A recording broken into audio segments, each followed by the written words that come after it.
Hello, எல்லாருக்கும் வணக்கம். Welcome to Crazy அண்ணன் தங்கச்சி சேனல். இன்னையோட சண்டே ஸ்பெஷல் மே 19th சண்டே ஸ்பெஷல் என் பசங்க கேட்டது வந்து மார்கண்டம் போட்டு எலும்பு சாம்பார் கேட்டிருந்தாங்க. ஸோ அதை செய்கிறது எப்படின்னு நான் காட்டுறேன். ஸோ நான் ஒன்றும் பண்ணலைங்க. ஒரு 200 grams தோரம் பருப்பு எடுத்திருக்கேன். தேவையான அளவு தண்ணி வச்சு ஒரு பொங்கு மட்டும் பொங்கிருச்சு, அவ்வளோதான். மற்றபடி இப்போ எதுவும் ஆட் பண்ணல. சரி, அதோட டைம் வேஸ்ட் பண்ண வேணாமே, முடிஞ்சளவு கிறிஸ்பாக பண்ணலாமேன்றதுனால தான். இப்போ அது நல்லா கொஞ்சம் ஒரே ஒரு தடவை தான் வந்து பொங்கி வந்திருக்கு. சிம்மில் வச்சுருக்கேன், இப்போ ஃபாஸ்ட்டில் வச்சுருக்கேன். இப்போ இதுக்கு தேவையானதெல்லாம் என்ன போடலான்னு பார்க்கலாம். இந்த எலும்பு சாம்பார்ன்றது ரொம்ப ரேருங்க. யாருமே வந்து எனக்கு தெரிஞ்சு பண்ண மாதிரி எனக்கு ஞாபகம் இல்லை. இது எங்கள் ஃபேமிலியோட ஒரு ஃபேவரட் ஒரு டிஷ். ஆல்வேஸ் நாங்கள் நான்வெஜ்னால் இந்த எலும்பு சாம்பார் அட்லீஸ்ட் ஒரு மந்த்லி ஒன்ஸ் இல்லை ட்வைஸ் வந்துடும். முதல்ல சாப்பிட்ற குழந்தைங்களுக்கு ஒரு சூப்புக்கு பதில் இந்த மாதிரி கூட நாங்கள் வச்சு கொடுப்போம். ஸோ நான் வந்து ரொம்ப பேசுங்களை போர் அடிக்க விருப்பப்படல. இப்போ நம்ம இதில் ஆட் பண்ணுறதெல்லாம் ஆட் பண்ணிடலாம். நான் வந்து ஒரு பெரிய ஆனியன் ஒன்று எடுத்திருக்கேன். அப்புறமா ஒரு 4 மீடியம் சைஸ் தக்காளி, தேவையான பச்சை மிளகாய் எடுத்திருக்கேன். இப்போ இது எல்லாமே வந்து இதில் சேர்த்துடலாம். ஒன்றாவே சேர்த்துடலாம், ஒன்றும் பிரச்சனை இல்லை. நம்ம விசில் தான் விட போகிறோம். இதை சேர்த்த உடனே இதுக்கு ஆட் பண்ணுறதுக்கான மசாலா, ஏன்னா நான்வெஜ்னாலுமே இந்த பட்டை லவங்கம் கொஞ்சம் இருக்கணும். அதனால் 2 பிரிஞ்சி இலை, ஒரு 2 ஏலக்காய் எடுத்திருக்கேன், அதை ஆட் பண்ணிவிடுவோம். கண்டிப்பாக இதுக்கு வந்து இஞ்சி பூண்டு விழுது கொஞ்சம் சேர்த்துக்கணுங்க.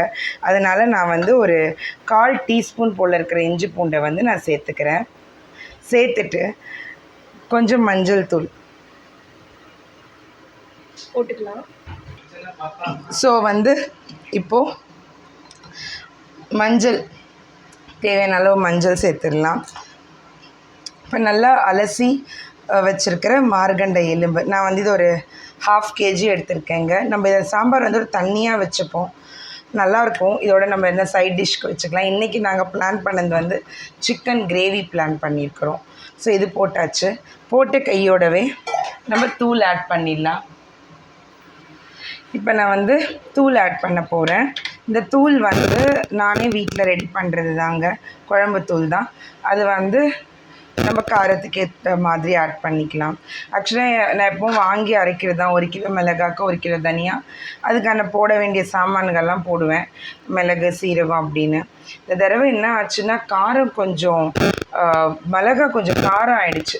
ஸோ அதனால தான் நான் அப்படி தட்டி போடுறேன். ஸோ 5 ஸ்பூன் போட்டிருக்கேன், இப்போ ஒரு 6 போட்டுக்கிறேன், அவ்வளோதான். போட்டுட்டு எல்லா தடவை கலந்து விட்டுடலாம். இப்போ இந்த மட்டன், இந்த பருப்பு, இந்த வெங்காயம், தக்காளி எல்லாமே வந்து நல்லா இதோட நல்லா விசில் விட்டுடலாங்க. மட்டன் நல்லா ஸ்மாஷ், நல்லா பஞ்சு போல் அந்த மட்டன் இருக்க ஜூஸ் எல்லாம் இதில் இறங்கணும். அப்போ தான் அந்த டேஸ்ட் வந்து நம்மளுக்கு கிடைக்கும். ஈவன் நம்ம இதுக்கு தேவையான அளவு சால்ட்டு கூட போட்டுடலாம். இப்போ நான் இதுக்கு தேவையான சால்ட் போட்டுடுறேன், ஒரு 2 டீஸ்பூன் போட்டுடுறேன். இப்போ நம்ம இதை விசில் போட்டுடலாம். விசில் போடுறதுக்கு முன்னாடி கொஞ்சம் ஃப்ளேவருக்காக கொத்தமல்லி, புதினா எடுத்து வச்சுருக்கிறேன், அதையும் போட்டு இப்போ எல்லாத்தையும் சேர்த்துட்டேன். இப்போ விசில் வந்த உடனே நம்ம கொஞ்சம் புளி கரைச்சி விட்டு தாளிக்க போகிறோம். அது எப்படின்னு நான் உங்களுக்கு காட்டுறேன். ஓகேங்க, இப்போ நான் ஒரு 5 விசில் விட்டு பருப்பு வெந்துருச்சு. இப்போ திறந்து பார்க்கலாம்.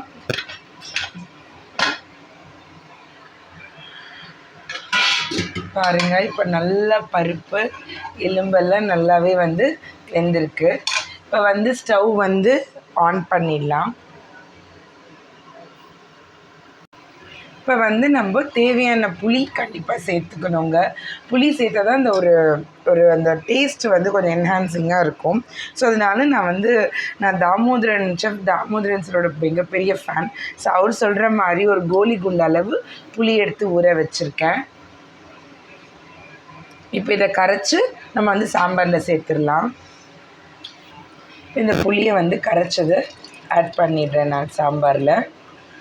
ஆட் பண்ணிவிட்டு இது நல்லா கொதிக்கிட்டோம். அதுக்குள்ளே நம்ம வந்து சீசனிங் நம்ம வந்து தாளிச்சிடலாம் அதை. இப்போ இது சாம்பாருக்கு தேவையான அளவு தண்ணி, உப்பெல்லாம் பார்த்து அட்ஜஸ்ட் பண்ணிக்கோங்க. புளி கரைச்சி ஊற்றிட்டோடனே இப்போ இது ஒரு பக்கம் கொதிச்சுட்டே இருக்கட்டும். அந்த புளி வாடெல்லாம் போகிற அளவுக்கு நல்லா சாம்பார் கொதிக்கணும். நான் முதலே சொன்ன மாதிரி கொஞ்சம் தண்ணியாக வைக்கணுன்றது தான் என் பிளானு. ஸோ அதுக்கேற்ற மாதிரி நான் வந்து தண்ணியாக வச்சுட்டேன். ஸோ இப்போ நம்ம அதுக்குள்ளே தாளிச்சிடலாம். கொஞ்சம் எண்ணெய், ஒரு கடாய் எடுத்துக்கோங்க, தேவையான அளவு எண்ணெய். அந்த எண்ணெய்க்கு போட வேண்டிய மசாலா வந்து சோம்பு, நான் ஒரு பிரிஞ்சி இலை எடுத்திருக்கேன், 2 ஏலக்காய், ஒரு 4 லவங்கம், ஒரு பட்டை, வரமிளகாய். இது போட்டு தாளித்தா நம்ம இந்த சாம்பாருக்கு நல்லாவே இருக்கும் ஃப்ளேவர்டாக.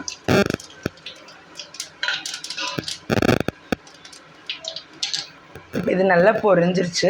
இப்போ நம்ம இதை எடுத்து இந்த சாம்பாரில் கொட்டி அதை கொதிக்க விட்டு இறக்கும் போது கொத்தமல்லி இறக்கிடலாம்.